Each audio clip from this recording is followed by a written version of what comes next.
Baik baik baik baik. Gimana teman-teman Mas Prima di Korea sekarang atau di Jepang? Masih di Korea, Mincot. Ini Oke. baru banget pulang 5 menit yang lalu, jadi ini masih napas bentar sebenarnya. Oke oke. Oke, ini kita malam ini mau bahas apa nih, cerita apa nih? Soalnya kan sebenarnya sebenarnya emang event-nya dari, Satria Consulting ya, cuman ini kan karena kolaborasi sama HRD Bacot, apa nih yang kira-kira mungkin dari Bacot mau buka atau mau nanya atau bagaimana nih? Iya, aku buka dulu kali ya, karena udah lama Mhm. banget nggak nge-host Space nih. Oh, oke Kayaknya oke. kayaknya Akhirnya Bacot udah lama ya nggak, bikin Space bareng follower-follower-nya. Salam kenal semuanya, ini salah satu Mincot, dan di sini ada Mas Prima juga. Mmm, Mas Prima ini teman-teman dari Satrio Consulting, beliau salah satu, eee, bisa dibilang headhunter ya, iya. headhunter yang biasanya, ini kali ya, mungkin salah satu tiket nih, paspor untuk kabur aja dulu gitu kan, ke negara-negara luar gitu. Mungkin boleh kenalan lebih detail dulu nih, apa sih Satrio Consulting, terus, bisnis Iya. yang, sedang dijalani Mas Prima tuh apa? Eee, Ya tadi yang aku sempet bilang tentang kabur aja dulu tuh kayak gimana? Mhm mhm mhm. Oke, makasih Pincot. Ini teman-teman perkenalkan ya, saya Prima. Mungkin, ada beberapa di sini yang sudah kenal saya mungkin dari huru-hara di Twitter beberapa, minggu, hari, atau bulan belakangan.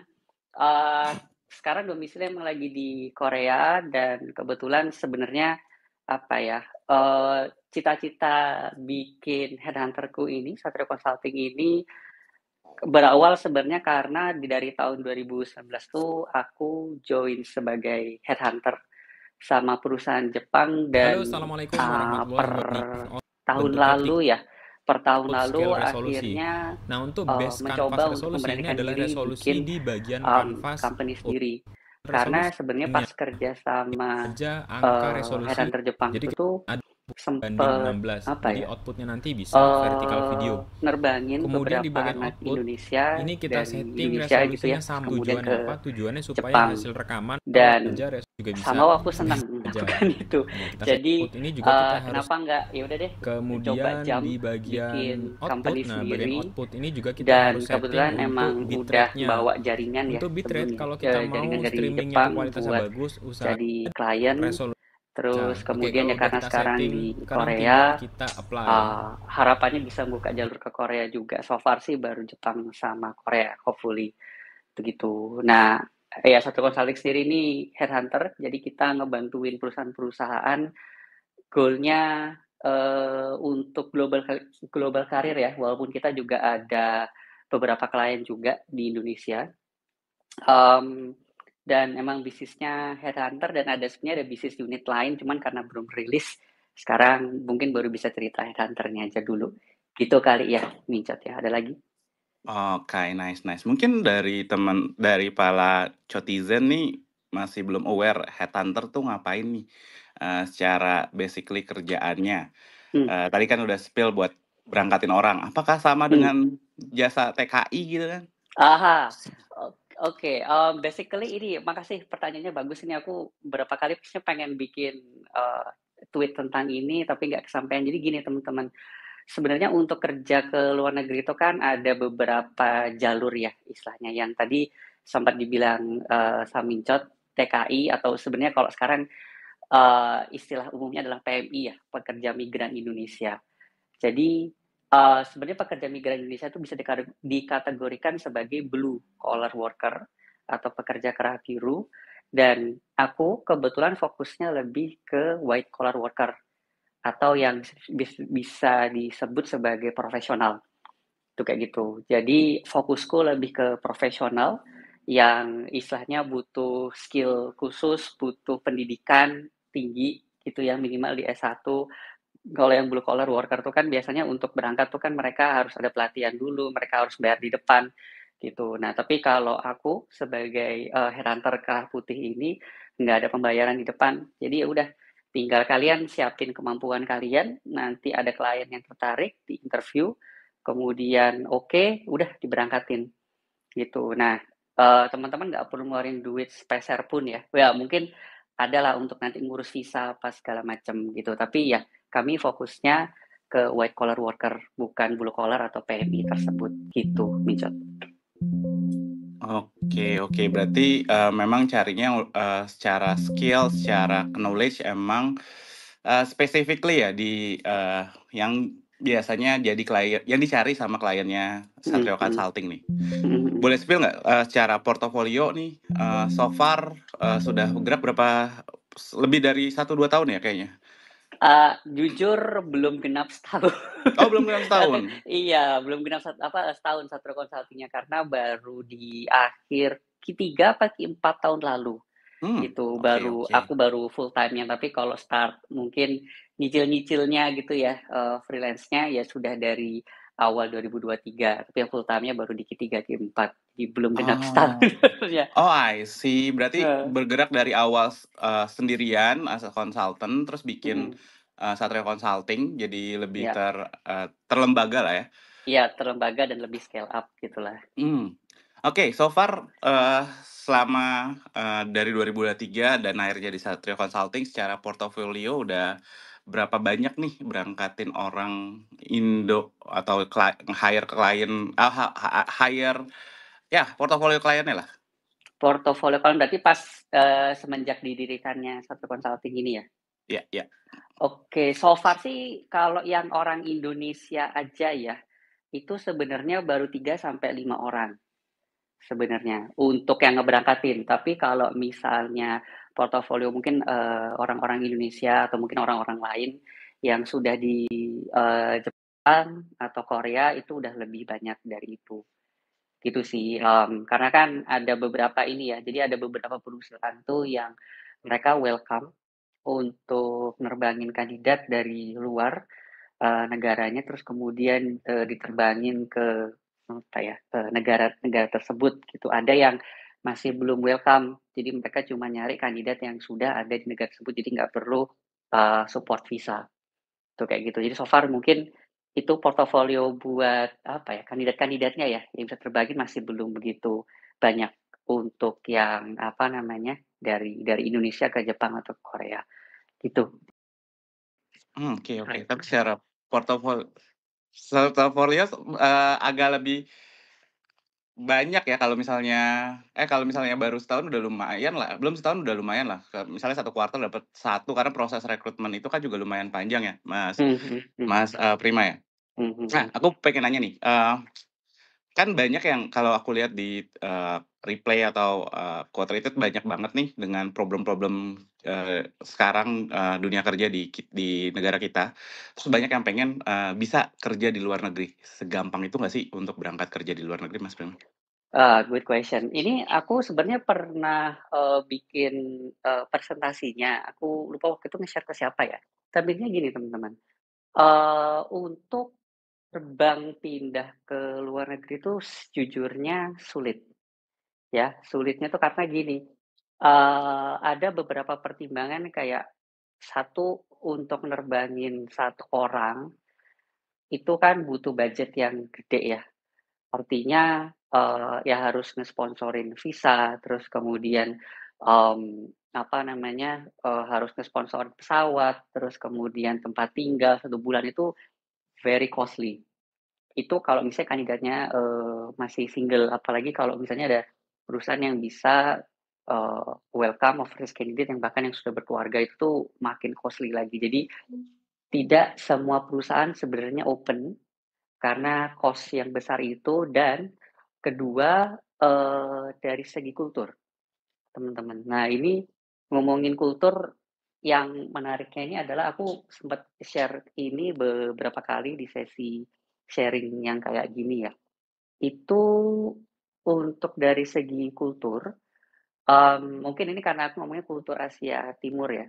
Kultur Asia Timur tuh sejujurnya lebih cocok untuk beberapa suku di Indonesia. Ini aku tidak mau nyebut spesifik suku, suku yang spesifik seperti apa, tapi intinya kalau aku mau ngomongin kultur Asia Timur, konteksnya ini adalah, Jepang dan Korea. Aku nggak mention mungkin negara lain kayak Cina, Taiwan, atau Hong Kong. 2 negara ini mereka tuh lebih prefer sama seseorang yang ketika ada bahasanya mungkin kalau lagi meeting gitu ya, ketika ada ketidaksetujuan, itu langsung dikonfrontasi, gitu. Nah, kan ada beberapa, apa ya,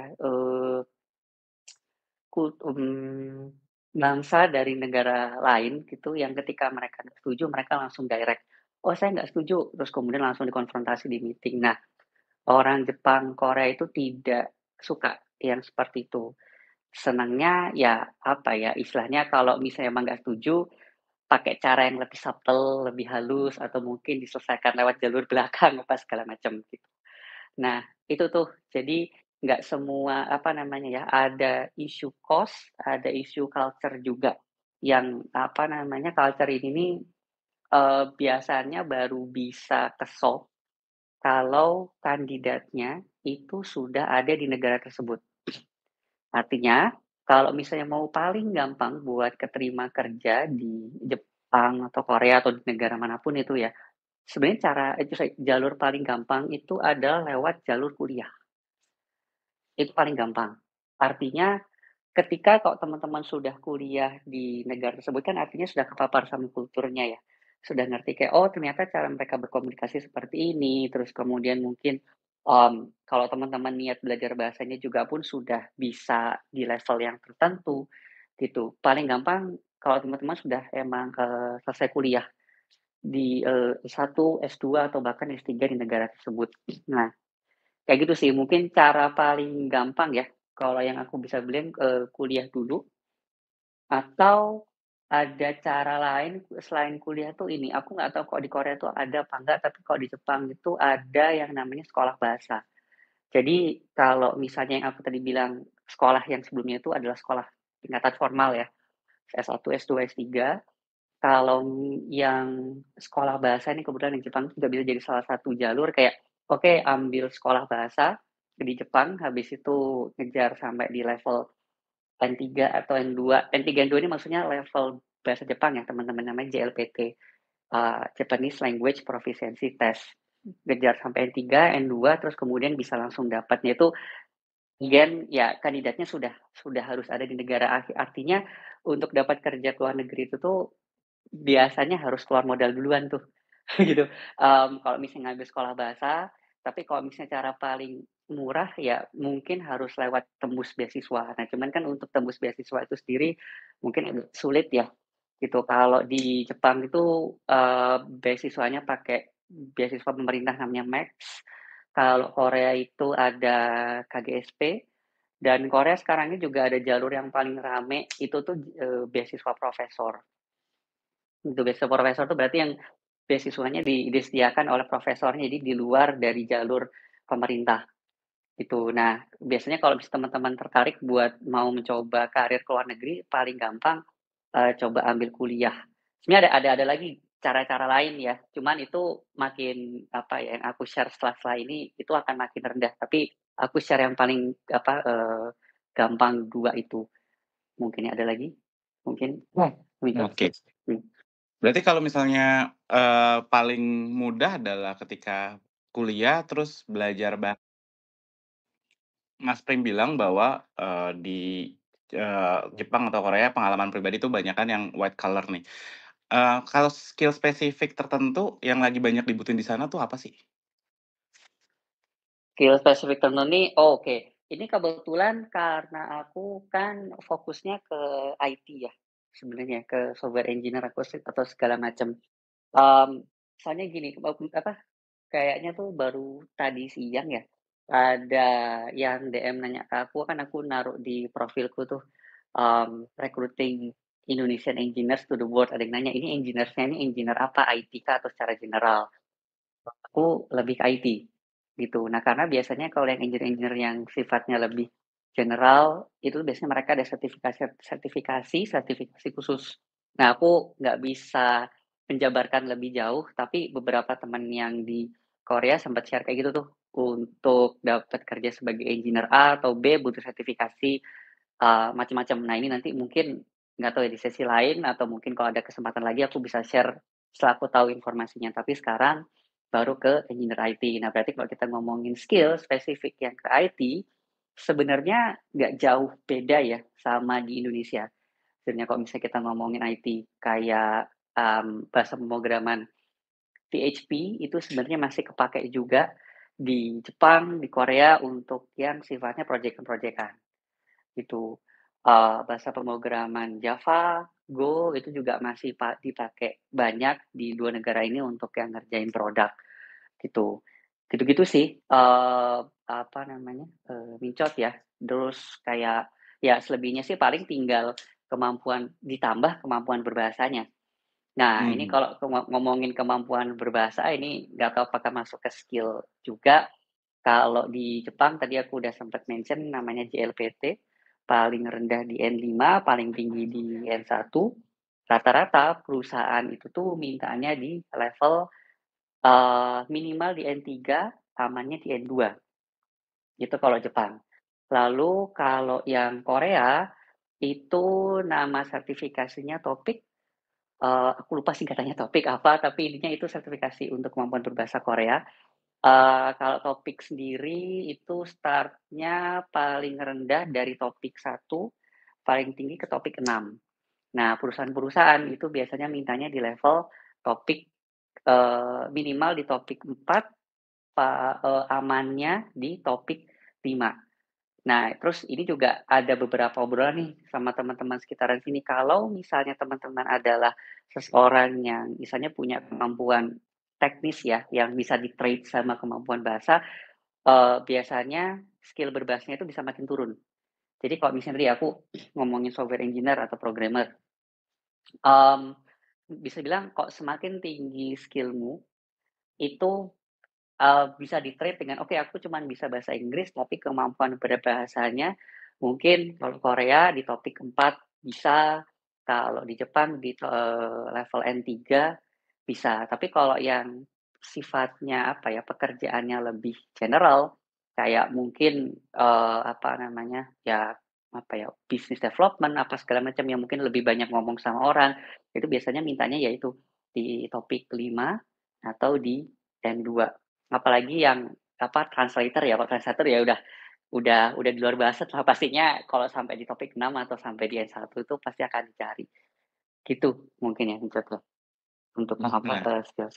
menarik menarik nih. Masalah skill kadang-kadang kan, kita nih suka suka insecure sama diri sendiri nih, sama kemampuan diri sendiri bersaing di market global. Sebenarnya, eee, talent specifically di Indonesia tuh cukup bisa bersaing nggak sih, sepengalaman Mas Prima ketika nge-hire, ngeproses, kandidat-kandidat dari Indonesia untuk ke Jepang ataupun Korea? Dan good point-nya yang dilirik dari kita dari talent Indonesia tuh seperti apa? Mhm. Mhm. Oke, ini aku berarti, me apa ya, menarik dari apa, pengalamanku dari 2019 ya, nge-hire orang-orang Indonesia yang dari Indonesia ke Jepang atau mungkin yang di, orang Indonesia yang sudah di Jepang dan mereka nyari kerja. Eee, ngomongin skill tuh sangat bisa bersaing sih, teman-teman. Karena sebenarnya gini, yang aku perhatiin ya, 2 negara Asia Timur ini nih, mereka tuh beranggapan bahwa hard skill itu bisa dilatih, tapi secara attitude dan culture itu akan susah buat dilatih. Itu pandangan mereka. Jadi, biasanya kalau yang aku perhatiin, tadi kan aku sempat bilang ya yang soal, kesesuaian kultur. Jadi mereka akan ngecek secara kultur nih, calon karyawannya nih match nggak dengan kultur perusahaannya, gitu. Kalau dari segi kultur masuk dan mungkin kalau dari gaji yang diminta nggak begitu tinggi, itu kemungkinan lolosnya akan tinggi, teman-teman. Jadi, sorry, kultur itu pun juga bisa akhirnya dibuktikan dengan kemampuan berbahasa ya, gitu. Jadi buat teman-teman yang mungkin khawatir dengan, "Aduh, aku skill-ku masuk apa enggak ya?" 100%, aku sebenarnya 100% teman-teman ya, bukan 99% lagi. Selama aku kerja sebagai hunter dari 2019 itu, mmm, not to apa ya, bukan bukan sesuatu yang masalah banget lah. gitu. Yang penting dari attitude dan culture-nya masuk. Itu sih kalau yang aku bisa bilang, karena kan aku nge-hire-nya dari berbagai berbagai range ya. Mulai dari yang masih junior hingga sampai yang di level senior atau level lead, kayak gitu-gitu. Itu yang aku bisa perhatiin, gitu John. Berarti kalau bisa dibilang, skill kita tuh nggak kalah jauh lah ya sama kebutuhan Betul, market global sebenarnya, apalagi betul. specifically di software engineering ya, karena Mhm. pengalamannya banyak di, nge-hire orang-orang software engineering. Mhm. Eee, Kalau misalnya nilai plus nih secara tadi kan sempat mention bahwa orang Indonesia yang dinilai, attitude-nya jadi nilai plus di mata, para, employer di Jepang or Korea. Boleh spesifikin nggak kira-kira, gambarannya seperti apa sih? Karena attitude masih umum banget kan, yang memang biasanya mereka, green flag or red flag, nge-hire orang Indonesia yang attitude-nya seperti ini gitu. Attitude secara spesifik ya? Ini pertanyaan lumayan sulit nih buat ngeceknya. Satu, paling yang aku bisa highlight yang dari yang awal aku bilang itu soal, gimana dia berkonfrontasi atau mungkin mengungkapkan pendapat. Terus kemudian kedua, nah ini sebenarnya yang agak nyebelin dari dua dua negara ini ya, teman-teman ya. Eee, Selain mmm, jangan berkonfrontasi langsung, kedua itu gini, aku nggak tahu aku pernah baca buku namanya Cultural Map gitu istilahnya. Negara-negara Asia Timur, konteksnya adalah Jepang, Korea, dan Indonesia juga termasuk, itu tuh dia itu ada di right side yang ada di sebelah kanan. Yang sebelah kanan tuh artinya, high context culture. Sedangkan yang negara-negara barat, US dan sebangsanya itu yang bagian sebelah kiri, yang di mana namanya istilahnya low context culture. Nah, artinya gini, banyak komunikasi-komunikasi yang terjadi di Jepang dan Korea itu tuh yang sesuatu yang tidak disampaikan secara langsung, tapi teman-teman harus nangkep ini maksudnya gitu. Jadi, makanya kadang orang-orang yang dari barat gitu ya, yang mereka berangkat dari low context culture yang kayak, "Ya lu kasih tahu gue dong, lu maksudnya apa? Jangan kayak ngode-ngode," gitulah istilahnya. Orang-orang barat tuh stres ketika pindah ke negara Asia Timur untuk kerja. Karena kayak, "Ya lu kalau misalnya ada masalah kasih tahu dong, lu kalau misalnya ada isu kasih tahu dong," gitu. Nggak usah yang kasih ngode-ngode atau mungkin nyindir-nyindir.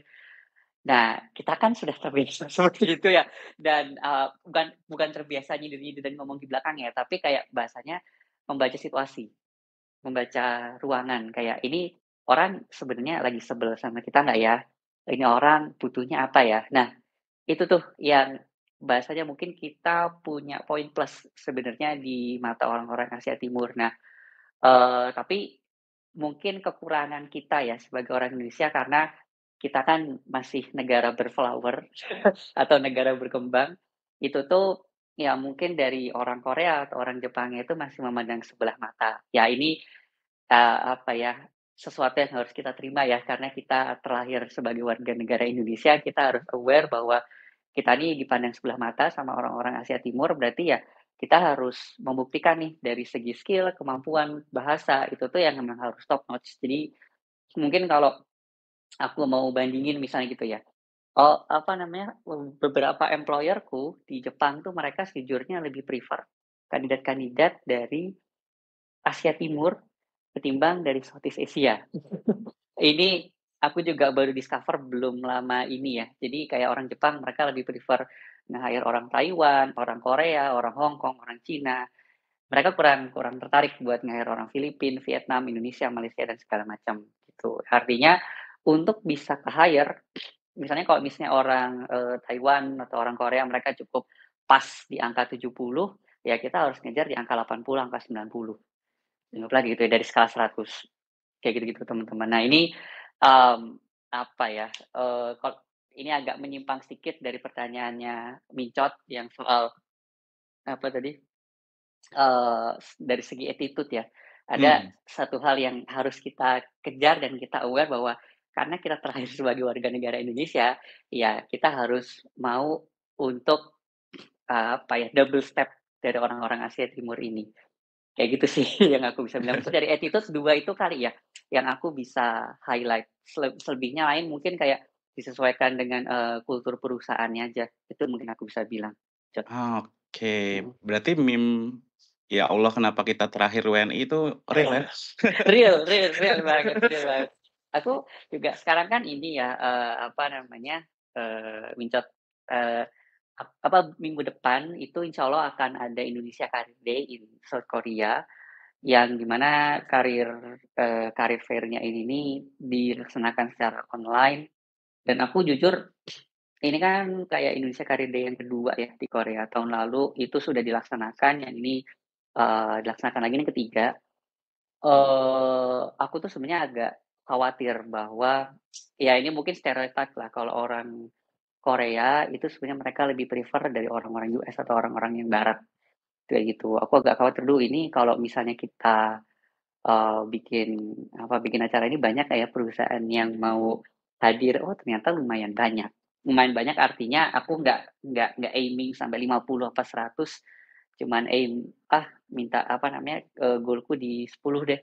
Oh ternyata ya per Jumat kemarin sudah 13. Jadi kayak apa ya, eee, ada miracle yang terjadi walaupun kita warga negara Indonesia, cuman ya banyak ini ya, mungkin ya kalau misalnya kenapa ini jadi agak agak melenceng dikit, sorry Vincent ya, aku cerita dikit bisa Karir Day. Tapi ya Oke oke, intinya penasaran juga sih aku mau nanya itu.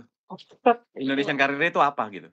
iya, ya, aku agak khawatir ketika pas bikin Indonesia Karir Day di South Korea ini nih, aduh, bakal bakal rame nggak ya perusahaan dan ternyata, agak di luar ekspektasiku, kayak gitu. Jadi ya, mungkin ya karena faktor orang Korea juga melihat bahwa orang Indonesia ini banyak yang suka sama K-pop, Hallyu. Hallyu itu apa sih istilahnya, Korean Wave gitu ya, banyak terjangkit di Indonesia. Akhirnya mereka ngerasa kayak, "Oh kayaknya, market Indonesia bisa di-tap," dan segala macam. Ya ada faktor-faktor keberuntungan seperti itulah, gitu Mitch.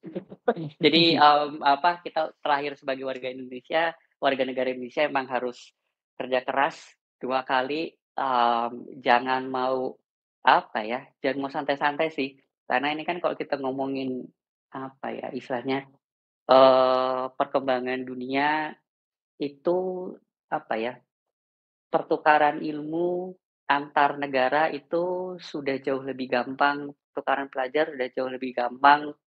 Ini mungkin karena aku generasi milenial ya, sekarang aku umurnya sudah 34, ya dulu untuk dapat informasi-informasi ini sulit dan sekarang tuh jauh lebih gampang. Nah, tapi konsekuensi lebih gampang ini artinya apa ya, apa ya istilahnya, standarnya jadi lebih tinggi gitu.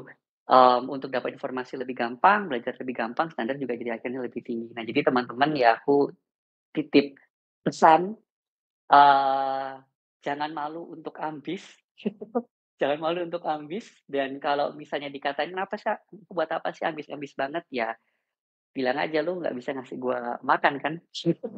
Ya, kita harus ambis lah untuk bisa mungkin kalau bisa mau, bekerja ke luar negeri itu harus lebih ekstra keras. Itu, mungkin ini Mmm, kayak mhm, bapak-bapak nih ceritanya. mhm. Sorry. Ya Allah kenapa kita terlahir WNI lah ya. Oke, nah ini menarik. Sebelum lanjut, pertanyaannya kalau, teman-teman Cotizen mau, tanya boleh, reply di space ini, nanti, nanti aku tanyain langsung ke Mas Primanya. Nah, menarik terkait dengan tadi kita udah kasih tahu gambarnya, skill, terus, plus poin jadi orang Indonesia untuk bisa bekerja di, Jepang or Korea ataupun mungkin secara global ini. Nah, mungkin kalau misalnya secara specifically untuk CV nih, seperti apa sih CV yang harus disiapin, untuk kita kalau misalnya biar, bisa untuk, ke-hire nih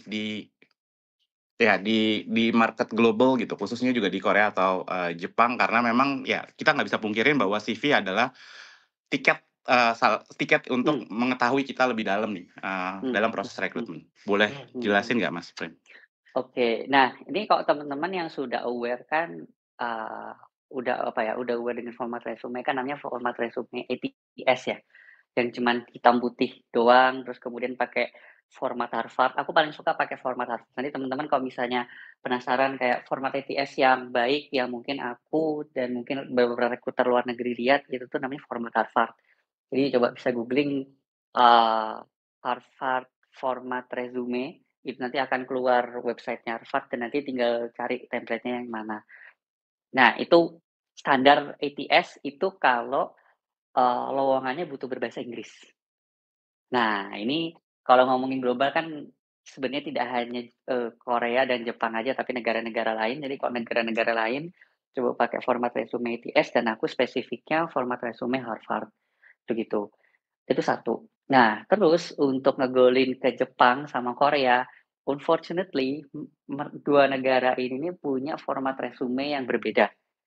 Gitu, berbeda banget. Jadi kalau biasanya kita untuk bikin resume itu cukup satu aja, dan mungkin ada beberapa negara yang mereka minta, "Bikin resume cukup satu halaman aja dong, atau maksimal 2 halaman," gitu. Tapi untuk Jepang mereka ada resume namanya, eee, Shokumo Kirekisho itu tuh lebih kayak semacam, work history. Jadi kayak cerita perjalanan apa ya, karirmu seperti apa, detailnya seperti apa, in Japanese, gitu. Nah, nanti kalau misalnya teman-teman ada yang tertarik, aku bisa share di, aku nggak tahu share di mana ya, di timeline-ku atau di sini, nanti aku akan share. Ada Shikumo Kirekisho dan Rirekisho. Nah, jadi biasanya untuk apply kerja ke Jepang tuh pakai 2 format resume. Yang job history, Shokumo Kirekisho, dan Rekisho itu lebih ke kayak semacam kurikulum vitae. Kurikulum vitae itu lebih banyak, lebih lebih detailnya terkait kayak nama, foto, terus kemudian jenis kelamin, nomor HP, lebih kayak data diri aja. Terus kemudian kayak apa ya istilahnya, work history singkat dari tahun berapa kerja di mana, tahun berapa kerja di mana, gitu-gitu. Nah, Jepang cukup butuh 2 tuh resumenya. Nah, untuk Korea itu malah ada 3 format resumenya. Korea itu resumenya ada sebentar ya, ini kalau teman-teman ikut, Indonesia Career Day in South Korea, course-nya udah kelatih ya. Pertama ya ada CV in Korean, terus kemudian ada self introduction letter, dan professional experience list.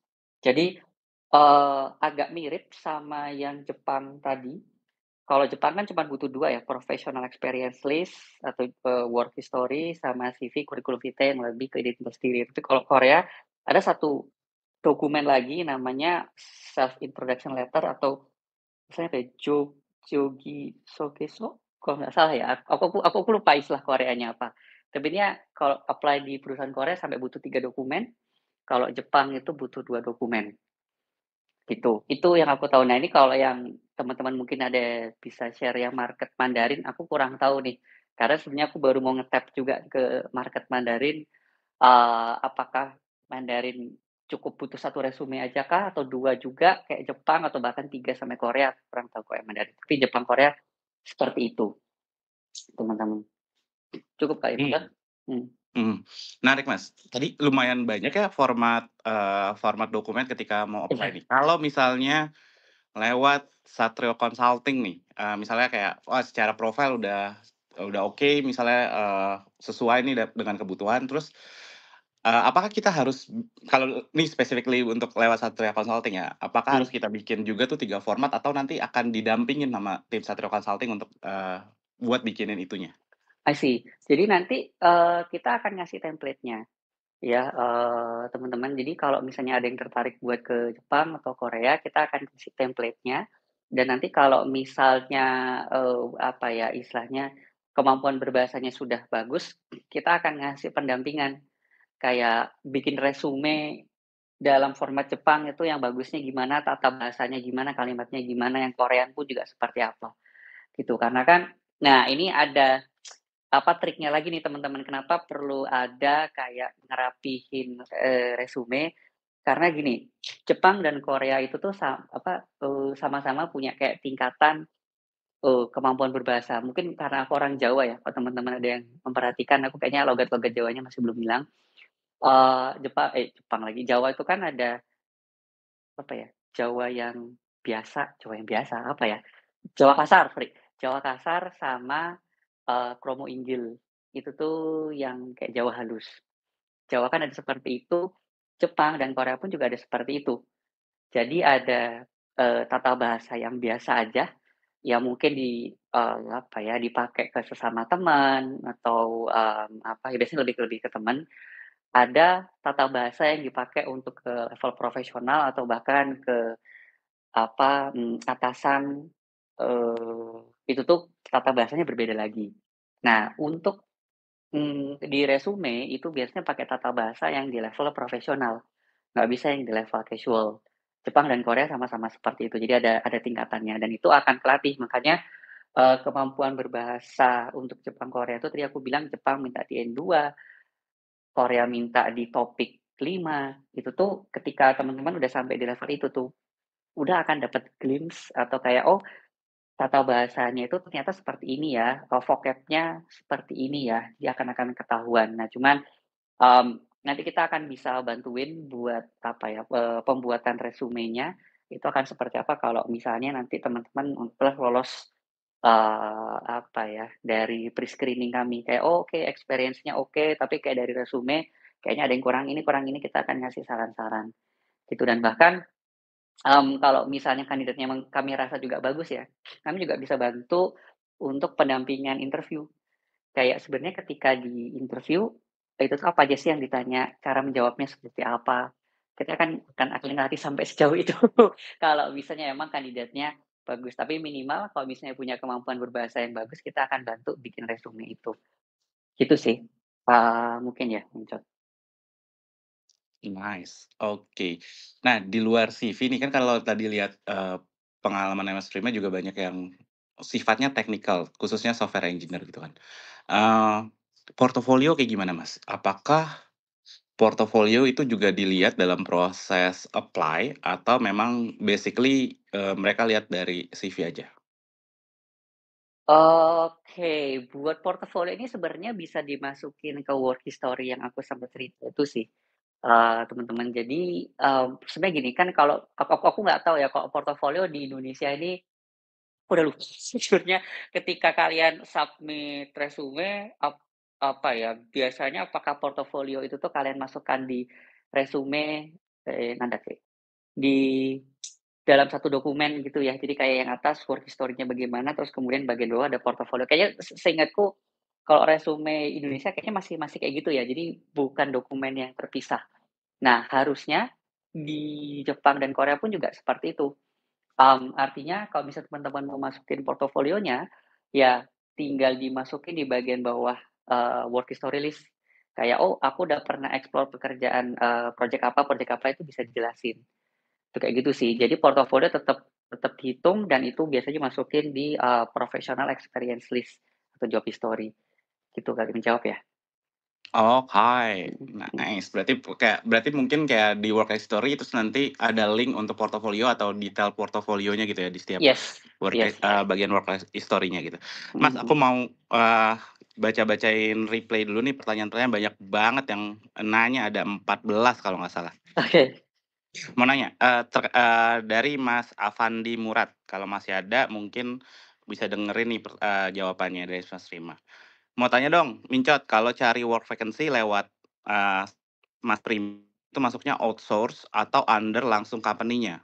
Lalu Mhm. pembayaran pajaknya dibayarkan atau bayar sendiri gitu? Oke. Untuk cari work vacancy lewat aku, oh itu maksudnya langsung company-nya ya, Mas Alfandi? Jadi karena kami kan jatuhnya headhunter, jadi kami cuma memperkenalkan ke perusahaan. Begitu, jadi kami bukan perusahaan outsource, jadi nanti kalau misalnya di-hire, itu akan langsung, di-hire sama perusahaan dan kami cuman kayak bantu tadi, eee, apa, memperkenalkan kandidatnya ke perusahaan dan bahkan mungkin ngelatih untuk bikin resume dan latihan interviewnya, gitu. Terus pembayaran pajaknya dibayarkan tuh, dibayarkan atau bayar sendiri pembayaran pajak? Maksudnya pembayaran pajak di negaranya atau gimana ini ya maksudnya ya? Aku coba berasumsi ya, Mhm. Untuk pembayaran pajak ini pasti akan dibayarkan sama perusahaan kalau nanti keterima, gitu. Jadi mungkin sama aja kayak di Indonesia yang apa istilahnya, ketika gajian sudah ada potongan-potongan pajak. Nah, di Jepang juga seperti itu, Korea juga seperti itu. Jadi pembayaran pajaknya dibayarkan kalau misalnya sudah pindah ke, Jepang atau Korea ya, seperti itu. Oh, oke oke. Nah, ini kalau yang berarti kan emang kalau dari, mungkin Mas Afandi, masih bingung nih kalau di, yang tadi kita jelasin khususnya untuk di Mas Prima Betul, Satrio Consulting ini, apakah ini semuanya onsite ataukah ada bisa remote juga? Mungkin itu yang belum kegambar kali Mas Afandi, makanya ah. dia nanya pemotongan pajaknya gitu kan. Oh, baik baik. Oke, kebetulan sih kami emang ada lowongan yang full remote ya, but it's very limited, untuk yang posisi full remote-nya ini. Banyakan sih, untuk sekarang itu kami punyanya, loker yang kandidatnya sudah harus di Jepang atau di Korea, atau kalau misalnya mau welcome overseas candidate ke Jepang atau ke Korea, itu harus sudah punya kemampuan berbahasa. Jujur sekarang ini satu consulting sudah punya 2 sampai 3 lah, 2 sampai 3 perusahaan Jepang yang mereka masih stable, steady untuk bisa mengundang kandidat-kandidat dari Indonesia specifically ke Jepang, tapi mereka mintanya di level N2 gitu. Jadi teman-teman yang kalau misalnya kayak, "Aduh, apa namanya, pengen buat kerja di Jepang tapi aku males kuliah," ya udah kejar N2 aja di Indonesia, nanti let me know kalau sudah dapat N2 akan ku terbangin. Dan yang di Korea ini juga ada mereka minta di level berapa ya, topik 4 kayaknya mintanya, gitu. Minimal di topik 4 ada yang minta di topik 5 juga. Jadi itu mungkin menjawab ya, untuk full remote ada tapi sangat limited dan aku jujur tidak mau fokus ke yang full remote ini, eee, for revenue reason. Terus, banyaknya yang di Jepangnya sendiri atau di Jepang, Korea dan itu ada juga yang bisa buat, bantu relokasi, tapi butuh kemampuan bahasa itu mungkin menjawab ya? Oke. Mas, Mhm menarik nih. Tadi kan, ada 2 atau 3 klien, Mas mhm Prima, yang mhm memang, ngasih nih ngasih relokasi. Biasanya benefit yang didapat, orang-orang yang akhirnya bisa berangkat ke Korea atau Jepang itu apa aja? Apakah tiket pesawatnya di-cover ataukah kan ngurusin visa juga ada uangnya mhm mhm setahuku, terus mhm kayak mhm apartemen dan sebagainya boleh, mhm dijelasin mhm nggak? mhm. Yang tadi yang udah stable itu nih, 2, 3 perusahaan itu? Oke oke. Untuk provide relokasi itu pasti yang akan disediain tuh adalah anu ya, pesawat itu pasti disediain karena nggak mungkin kalau misalnya, apa ya, support untuk relokasi tapi pesawat nggak dibayar, terus apa yang support ya gitu. Jadi sebenarnya gini, minimal perusahaan itu ada 2. Eee, jika mereka mention, "Oke, kami support untuk relokasi." Minimal nyediain tiket pesawat one way dari Indonesia ke Jepang atau Indonesia ke Korea dan, support visa, gitu. Support visa ini nih, visa itu tuh gini, proses di Jepang ya, yang di Korea aku masih belum hafal. Kalau Jepang itu ketika teman-teman dapet, offer, udah tanda tangan kontrak, perusahaan itu akan menerbitkan satu dokumen namanya Certificate of Eligibility. Artinya sertifikat yang menyatakan bahwa, mmm, calon karyawan A berhak untuk mendapatkan, engineering visa, untuk kerja ke Jepang. Nah, dari situ kemudian nanti, si kandidatnya yang akan ngurus visanya sendiri ke kedubes Jepang atau ke kedubes Korea, itu kayak gitu. Nah, itu minimal 2 ya, jadi nyediain support visa untuk apa, menerbitkan itu. Soalnya kan kalau ngomongin penerbitan visa tuh bukan ngomongin dari duit ya, tapi harus ada regulasi di negara tersebut, apakah welcome untuk, apa, nerbangin foreigner, itu sama pesawat. Nah, selebihnya apakah mungkin kayak bolak-balik ngurus, visa apakah ditanggung apa enggak, ada perusahaan yang boleh mengajukan reimburse, ada yang enggak. Gitu. Terus kemudian, apartemen itu biasanya di-provide, Wow. tapi biasanya 1 bulan, cuma 1 bulan. Terus kemudian nanti kayak kayak tempat tempat tinggal sementara. Wow, gitu, tempat menarik tinggal menarik. sementara, terus kemudian nanti selama itu ya silahkan cari tempat yang benar-benar bisa settle. Atau Mhm. kalau misalnya nggak disediain buat, apa, tempat tinggal, itu mereka minimal banget pasti akan ngebantuin buat nyarinya. Karena, nggak semua ini ya, Jepang, Korea itu tidak tidak semuanya welcome sama apalagi landlord gitu, mereka welcome sama foreigner. Biasanya mereka harus tahu nih, penjaminnya siapa, gitu. Penjaminnya itu apakah dari perusahaan kah, atau dari siapa, gitu-gitu. Jadi, mereka akan lebih tenang kalau, oh, ternyata yang menjamin adalah dari orang lokal atau orang native-nya, kayak gitu. Itu sih mungkin ya, aku bisa bilang minimal 2, maksimal bisa sampai apartemen, Wow, gitu. menarik menarik menarik. Ini terkait dengan tadi aku mau nanya tapi lupa nih, Mas. Kira-kira, terkait dengan visa nih, visa. Karena kan Mmm, mungkin, ada yang udah berkeluarga, ada yang belum nih. mmm, Untuk ngomongin relokasi dan visa, mmm. apakah itu coverage juga untuk keluarga gitu, misalnya untuk anak, istri gitu?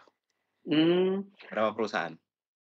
sebenarnya gini, untuk visa itu kan biasanya visanya beda-beda ya. Jadi perusahaan tuh biasanya cuman nge-support untuk si karyawan tersebut, Mmm, gitu. Nah, jadi gini, biasanya ini aku selalu cerita ke kandidat-kandidatku yang mereka siap buat relokasi ke Jepang, itu perusahaan akan nyediain visa, apa ya, support visa untuk karyawan tersebut, tapi untuk keluarganya, itu mereka harus ngurus sendiri. Artinya tidak di-support sama perusahaan dan emang perusahaan tidak perlu men-support tersebut.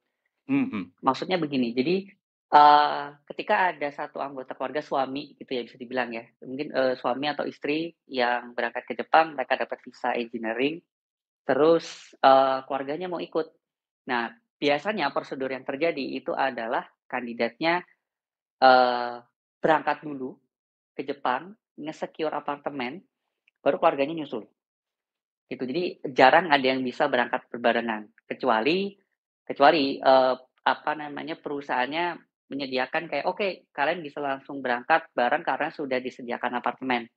Langsung sampai jadi bisa langsung berangkat bareng. Tapi untuk tadi, mungkin perusahaan yang mereka tidak menyediakan apartemen 1 bulan, ya mungkin si apa namanya, karyawannya ini harus terbang duluan. Karena di visa keluarga itu tuh biasanya ya, mau Korea mau Jepang, mereka akan minta kayak, "Kamu nanti akan tinggal alamatnya di mana?" Gitu. Kalau misalnya nggak bisa ngisi kolom alamatnya di mana, ya berarti artinya masih belum bisa di-grant dong. Nah, dan baru bisa ngisi alamatnya di mana itu kan setelah dapat apartemennya, tempat tinggalnya itu di mana di Korea, gitu mungkin ya. Menjawab itu untuk visa dan, untuk beberapa perusahaan, biasanya yang perusahaan gede sih, itu mereka bisa nerbangin keluarga, gitu. Bisa nerbangin keluarga sampai biasanya mereka ngebudgetin ya, kayak mungkin, salah satu klienku dulu yang masih royal gitu, mereka bisa provide sampai 900.000 yen untuk satu keluarga. 900.000 yen itu sekitar 90 juta rupiah Wow. untuk ngangkut satu keluarga, itu kayak gitu. Jadi kalau misalnya di luar 900 juta, eh, bener nggak? 900.000 yen, 90, nanda kayak 900, oke berarti berapa sih? 900.000 yen itu kan berarti iya bener 90 juta. Kalau misalnya di luar 90 juta itu, berarti mungkin ya nggak bisa buat di-reimburse atau segala macam, gitu. Jadi, ada perusahaan yang bisa nge-support perpindahan keluarga, ada yang nggak bisa, gitu. Mhm Tergantung dari mhm. skala skala perusahaannya gitu ya. Oke oke. Ya minimal dapat, tadi ngurusin visa dan, tiket pesawat berangkat lah ya, untuk Yes, relokasi ya. Oke oke. Oke, aku next, ke pertanyaan ini ya Mas Prima di, teman-teman yang reply nih. Kak Prima, aku baru join nih, kalau aku posisinya udah di Jepang nih, dengan visa Gijinkoku, tapi mau ganti ke programmer sertifikat kayak Udemy atau bootcamp, itu berlaku nggak sih, di sana dengan modal portofolio dari bootcamp aja misalnya? Makasih. mmm, oke. Nah ini cukup tricky ya, ini kayaknya yang nanya GH ya, GH_Uramu. Oke, eee, ini kalau misalnya pakai visa teman-teman ini kalau misalnya, apa, bingung ini istilahnya visa apa, visa Gijin Kokun ini lebih ke visa ini ya, kalau nggak salah, eee Tokutegino nggak sih ini kalau nggak salah ya? Bener nggak ya? Kalau misalnya aku salah tolong tolong dikoreksi ya, aku kurang kurang kurang, aware dengan jenis visa Gijinkoku ini, tapi kalau misalnya emang benar ini adalah visa buat Tokutegino atau blue collar worker, might be akan agak sulit kalau ya, kalau perusahaannya mensyaratkan harus lulusan dari kampus A atau dari kampus B. Tapi kalau misalnya perusahaannya tidak mensyaratkan itu, maka harusnya bisa cukup dengan kemampuan bahasa atau lulus dari bootcamp. Nah, biasanya ini kalau misalnya karena sudah nanya sampai, Udemy atau bootcamp ini kayaknya ke arah software engineer ya berarti ya? Oh ya kan bener ya, mau ganti ke programmer sertifikat. Betul. Sebenarnya saranku kalau mau paling gampang, GH, itu coba cari company yang mereka lebih ke project base. Gitu, artinya project base itu kalau misalnya di Jepang tuh mungkin yang terkenal tuh kayak Human Resource-nya atau mungkin Shift atau mungkin ini aku agak nyebut nama merek-merek Nggak besar apa-apa, ya. nggak apa-apa.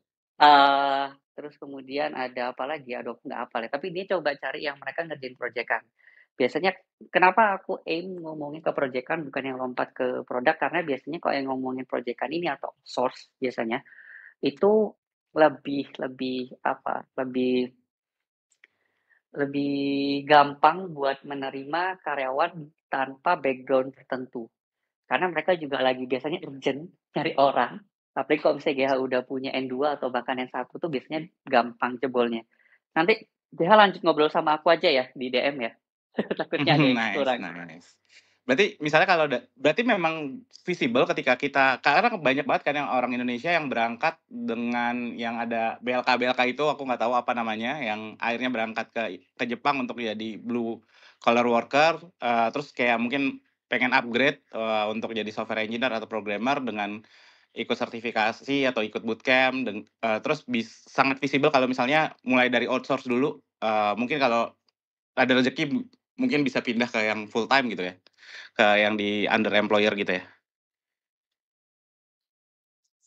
Sorry, iya bener. Jadi kalau misalnya emang apa, visanya sekarang itu, bukan visa engineering, asal punya apa ya, istilahnya kayak, kemampuan bahasa biasanya yang dicek pertama. Kalau masalah skill itu tuh kayak mungkin masih di early career juga juga biasanya bisa masuk, kalau yang ke arah sana. Menjawab nggak ya? Mmm, oke, oke. Jadi memang sangat visible kalau misalnya pengen switch karir ya, kalau misalnya, dari Ah, blue collar untuk ke iya iya. engineering. Iya ya, ini mohon maaf nih aku ternyata baru baru googling ternyata Gigi Koku ini, engineering visa ya. Jadi ini, Oh, berarti GH ini ya bukan blue collar maaf. Apa, lebih berarti sekarang sudah white collar, berarti artinya untuk dapat kerjanya gampang kalau misalnya udah, visanya sama. Sorry ya, mohon maaf ya. oke, oke, Mhm oke. mhm. Aku juga nggak tahu, karirku hanya terbatas mentok di Indo. Maaf maaf, aku lupa istilahnya Gigi Koku. Ya, sorry sorry. Oke, oke. Nah ini menarik, ada pertanyaan lagi dari, Zogik_. Mas Rima, di Jepang sendiri ada batasan umur nggak? Karena kan kita lihat di Indonesia tuh banyak persyaratan yang batasan umur yang maybe nggak make sense gitu untuk, aku sendiri sebagai HR gitu. Di Jepang ada batasannya nggak? Karena kayaknya, secara usia mungkin udah tidak usia produktif dianggap sama rekruter Indonesia gitu kan. Pengen belajar bahasa Jepang nih, masih visible nggak untuk, eee, masalah umur yang mungkin udah di atas 27 gitu kan, banyak kan persyaratan Indonesia yang nggak make Mhm. sense gitu, 22 pengalaman 5 tahun gitu, kapan kapan kerjanya gitu kan. Iya iya iya iya. Sejujurnya ini ya, ada yang sempat pernah nanya ke aku juga nih soal, umur. Kalau misalnya umurnya sudah 30 telat nggak ya untuk, bekerja keluar? Jawabannya enggak sama sekali, teman-teman. Karena jujur dari 2019 aku nge-hire itu, eee, Nandake, mmm justru banyak kandidat-kandidatku tuh yang mereka goal-nya tuh saat umurnya udah sekitar 30 sampai 35. Ada yang mungkin mepet 30, mau 30 pun umur umur 29, itu. Jadi, tidak ada masalah sama sekali soal umur. Mereka kalau misalnya teman-teman ngomong, "Oh, bisa nggak ya di umur 30 hingga 40 buat pindah ke Jepang? Bisa banget, atau Korea bisa banget kok kemampuan bahasanya oke. Cuman paling yang perlu apa ya, digarisbawahi gajinya kira-kira masuk nggak? Karena biasanya kan kalau sudah berumur gitu ya, maksudnya 30 ke atas, 30 sampai 40, itu biasanya sudah berkeluarga. Hmm. Nah, apakah perusahaannya emang bisa ngasih rate yang apa ya, istilahnya bisa untuk menghidupi keluarga atau tidak, nah itu jadi bahasan berikutnya ya. Tapi kalau dari segi umur, insya Allah tidak ada masalah mungkin, tapi asal ya jangan pindahnya di atas umur 45 atau di atas 50 ya, itu agak-agak udah jujur ya agak sulit karena kan mungkin mereka akan mempertimbangkan kayak, "Aduh ini, bentar lagi udah masa pensiun gitu, masih relate nggak dengan perkembangan sekarang?" Nah, khawatirnya ada yang berpikir seperti itu. Tapi kalau umurnya masih 30 sampai 40 masih bisa banget. Oke, oke, oke. Tapi ini sih, to be honest kalau ngeliat kemarin data BPS, untuk dapat UMR Jakarta aja kayaknya penduduk kita masih sulit Mas, 5 juta Mas. Jadi kalau 30-40 kalau range-nya masih lebih besar di sana, kayaknya oke-oke aja. Ya, kan anu juga ya, apa namanya, masalah pajak di Jepang juga gimana, ini mungkin teman-teman yang di sini aku lihat banyak, apa namanya, mutualku di sini yang pajak di Jepang gede dan ada istilahnya tuh apa ya, residen gitu ya. Jadi untuk yang sudah kerja di Jepang, pasti 1 tahun pertama itu pajaknya kerasa agak ringan. Tapi setelah lewat 1 tahun ada pajak tambahan namanya resident tax tersebut. Nah itu jadi makin membebani, buat pajaknya. Nah cuman, ini aku kurang tahu ya karena aku belum pernah tinggal di Jepang, mungkin nanti kalau ada yang bisa share boleh. Tapi di negara tempat tinggalku sekarang di Korea itu tuh ada istilah namanya tax return. Jadi untuk, foreigner kayak aku tuh, setiap setahun sekali itu ada pengembalian pajak, kayaknya Jepang harusnya ada deh, tapi aku nggak tahu detailnya seperti apa ya, gitu. Nah, jadi walaupun pajaknya di sini gede, ada pengembalian pajak sebesar berapa gitu. Tapi yang jelas kalau misalnya aku, itu kan kebetulan di sini aku tinggal di Korea itu karena istri lagi kuliah S3 ya. Eee, kita itu akan dapat tax return itu di akhir bulan ini apa akhir bulan depan gitu, aku lupa. Tapi intinya kita dapat tax return tuh sekitar 1,5 juta won atau sekitar 16 juta rupiah lah. Itu lumayan banget kan ya. Walaupun mungkin pajaknya, agak gede tapi, eee, kita apa, cukup bersyukur karena, oh kita tahu nih pajaknya kepakai untuk transportasi umum, untuk fasilitas umum, kerasalah pajaknya itu kepakai ke mana dan bahkan ada pengembalian pajak. Ya, Enggak ya, itu sekian nggak apa-apa Mas, daripada di sini dipakai buat nyawer biduan ya kan. aku tidak mau backtracking lebih jauh, entar aku anu, apa namanya, account-account lagi banyak yang ke-suspend kan, entar aku kena suspend lagi ngomong. Oke. Oke, lanjut ya, kita lanjut pertanyaannya. Eee, ini ada yang nanya nih terkait dengan, eee, i opportunity lain di luar, software engineering. Ada yang nanya, apakah di vacancy di bidang energi, oil and gas, mining, atau renewable energy di Jepang atau Korea ada insight kah? Terutama untuk, posisi engineering-nya. Berarti, di luar, klien-klien yang sekarang lagi Mas, Prima handle mungkin dapat insight dari insider-insider yang di sana kayak gimana?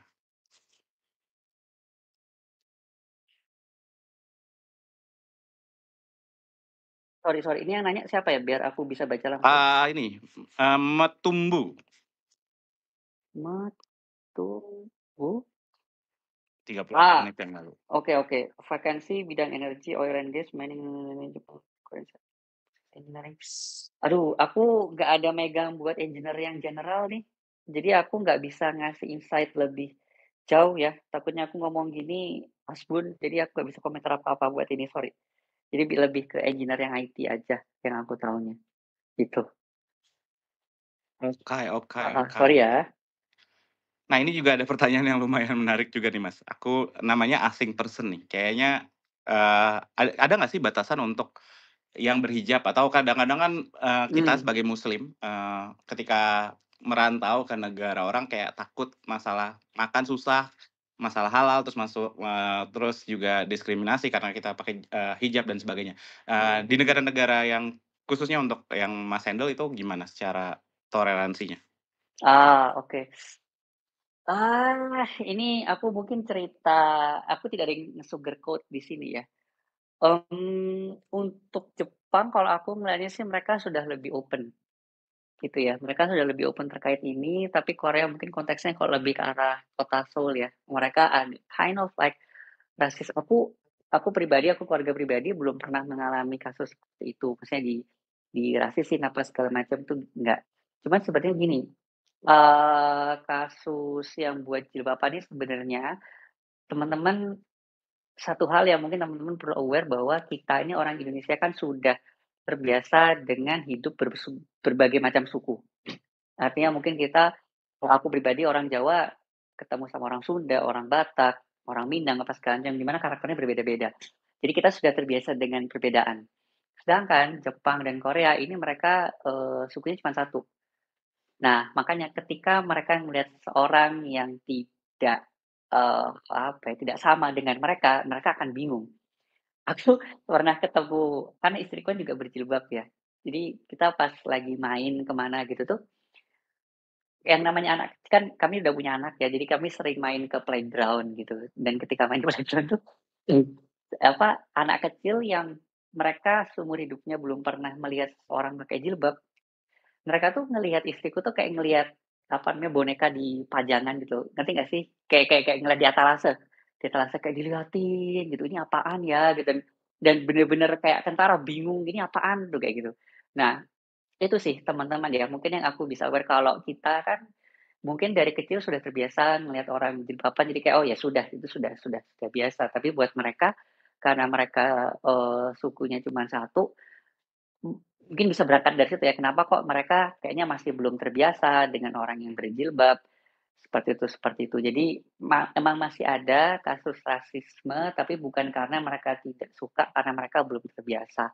Mungkin nanti kalau misalnya sudah banyak makin makin banyak foreigner gitu ya, kayaknya di Korea, Jepang kan emang sudah lebih banyak kayaknya foreigner-nya dibanding di Korea, mereka akan pelan-pelan mungkin akan terbiasa. Untuk kalian, tapi untuk sekarang mereka belum terbiasa dan mungkin buat mereka yang belum terbiasa dan kemakan media, ya ada ya narsis. Gitu ya, jadi aku tidak sugarcoating dan ini emang apa yang terjadi gitu di negara Asia Timur, cukup ya?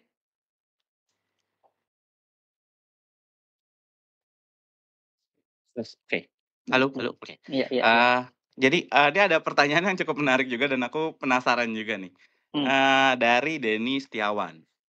Di sana tuh ada status karyawan nggak sih pakai kayak PKWT atau PKWTT? Kalau teman-teman yang belum tahu PKWT itu karyawan kontrak, PKWTT itu karyawan permanen. Di sana ada nggak sih, jenis kontrak kerja karyawannya?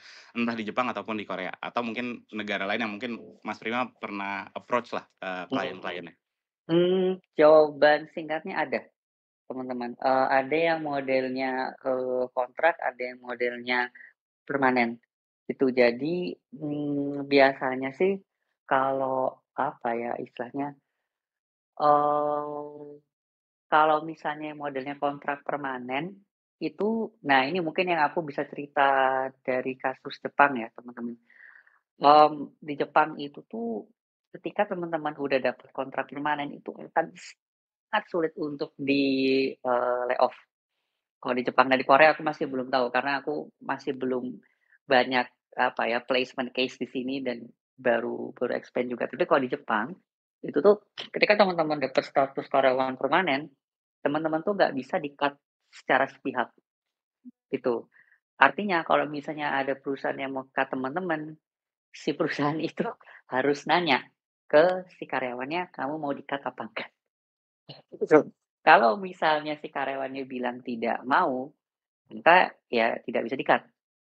Kalau dipaksa buat di-cut, itu bisa dibawa ke pengadilan, gitu, di pengadilan Jepang. Mmm, dan kalau misalnya teman-teman apa namanya, mengiyakan buat di-cut, itu akan dapat kompensasi juga, gitu. Dan sengertiku kompensasinya tuh nggak hanya dari perusahaan ya, tapi dari pemerintah Jepang juga. Ini correct me if I'm wrong ya, teman-teman ya. Mungkin yang, lebih paham terkait, legal di Jepang, itu tuh Mereka sampai nyediain kayak apa ya, dari pemerintah Jepang tuh nyediain kayak berapa bulan gaji, ya walaupun mungkin nggak full ya, ininya untuk bisa hidup sampai dapat tempat kerja berikutnya atau mungkin 3 sampai 6 bulan, aku lupa deh. Tapi ini di-support untuk dapat, tempat kerja berikutnya dan istilahnya buat survival. Jadi nggak yang kayak kalau di Indonesia kan kayaknya dapat pesangon aja gitu ya, terus kemudian ya udah serah lu mau ngapain gitu. Tapi kalau tadi bedanya kalau di Jepang dilindungin sama hukum Jepang, dan dikasih support juga sama pemerintah hampir tiap bulan sampai berapa bulan sekali gitu. Mhm. Oke, menarik ya, karena berarti aku jadi aware kenapa, banyak misalnya manufacturing, di pabrik-pabrik Jepang yang di Indonesia tuh cukup comply sama aturan tenaga kerjaan di Indonesia karena mereka secara culture-nya di sana pun juga kayak gitu ya? Mhm mhm mhm. Wow, nice. Sebuah Gitu. insight baru dari aku gitu. Iya iya. Ya itu juga ya apa ya, sebenarnya apa ya, bisa bisa sampai di titik itu sih karena mereka ada serikat pekerja. Nah ini nih mengingatkan teman-teman nih buat yang statusnya buruh-buruh sini jangan lupa untuk berserikat ya, untuk apa ya, menuntut hak-haknya, gitu palingan. Betul betul betul betul. Oke oke, mungkin, ini ya wrap up semua, diskusi kita selama sejam, nggak berasa banget udah 1 jam nih. Eee, pertanyaan terakhir nih, buat Mas Prima, pro and kontra buat teman-teman yang ingin berkarir, secara global, baik ke luar negeri, mana ataupun ke Jepang atau Korea, pro and kontranya nih kayak gimana nih, untuk me-wrap up semua hal yang tadi kita udah ngobrolin selama sejam? Pros and cons. Waduh, ini aku pertama kali dapat pertanyaan pros and cons. Karena biasanya yang namanya kerja ke luar negeri kan pasti yang dilihat prosnya semua ya. Ya ya kayak Betul, pengalaman baru, apa segala macam duitnya gitu-gitu. gede gitu kan. Duit gede, ya bisa dibilang duit gede lah ya. Cons-nya paling ini sih teman-teman, yang teman-teman perlu aware bahwa, eee, ini mungkin yang jadi pikiranku juga. Kalau misalnya konteksnya negaranya itu jauh dari Indonesia, kok Singapura mungkin beda kasus ya, karena kan kayaknya kepleset juga bisa balik tuh Singapura atau Malaysia. Tapi kalau misalnya kita ngomongin Jepang, Korea, itu perjalanan 6 jam, gitu. Ini yang aku sempet aware lah, karena kalau misalnya apalagi yang kerjanya di US, itu kan perjalanan bisa aku nggak tahu berapa puluh jam, 12 jam, 24 jam, aku nggak hafal. Karena belum pernah PP dari US ke Indonesia. Tapi intinya, cons yang satu yang kurasain adalah jauh dari keluarga itu tuh cukup painful sih buat aku ya. Karena, kan aku umurku di sini udah 34, orang tuaku tuh udah 50 lebih gitu, 50 lebih dan, eee, orang tuaku sekarang cuman berdua di rumah.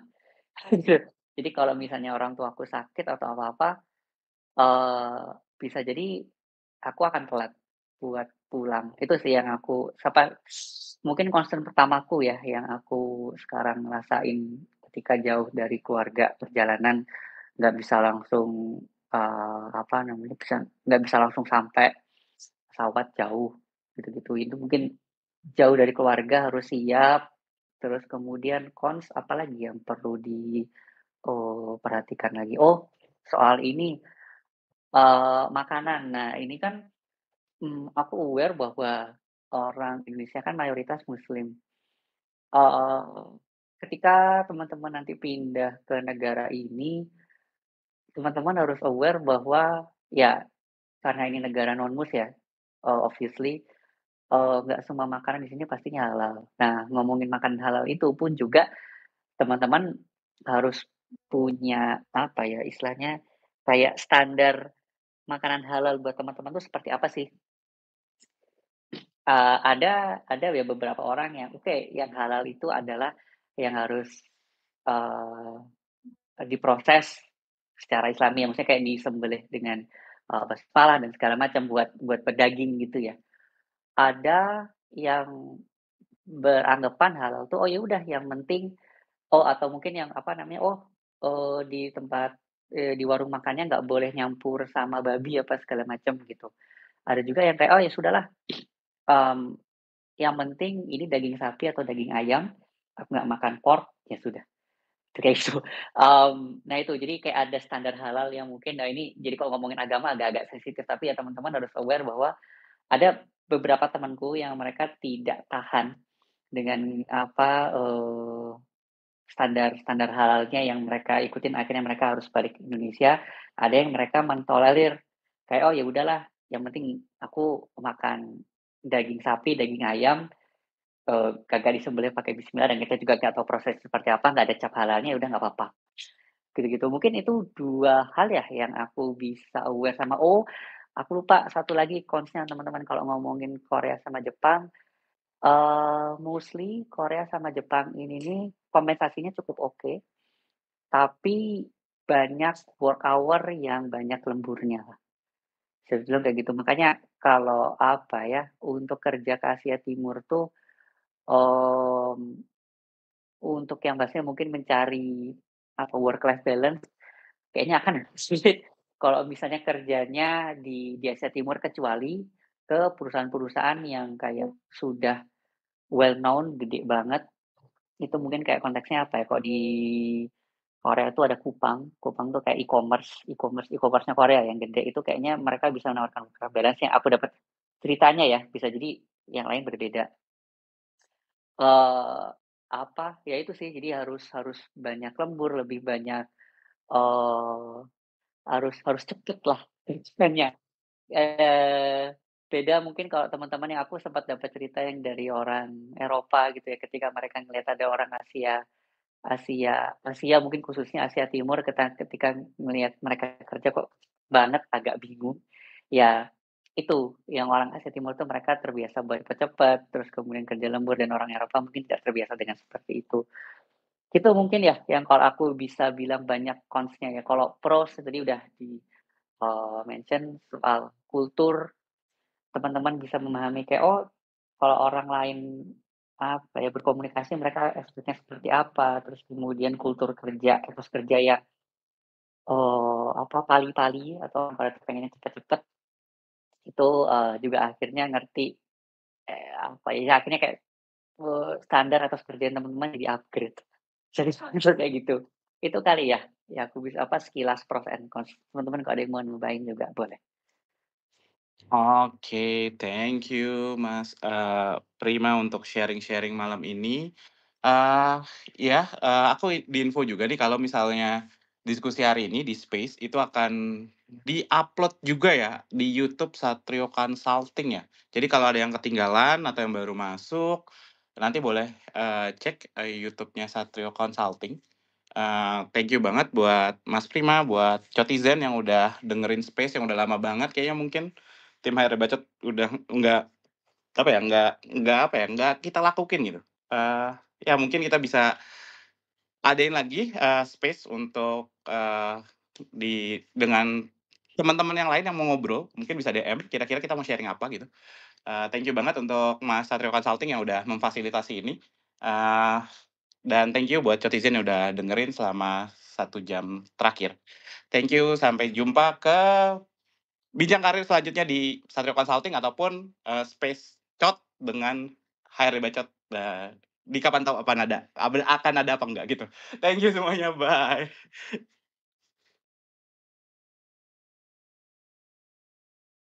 Izin live ya Mas Prima, bye.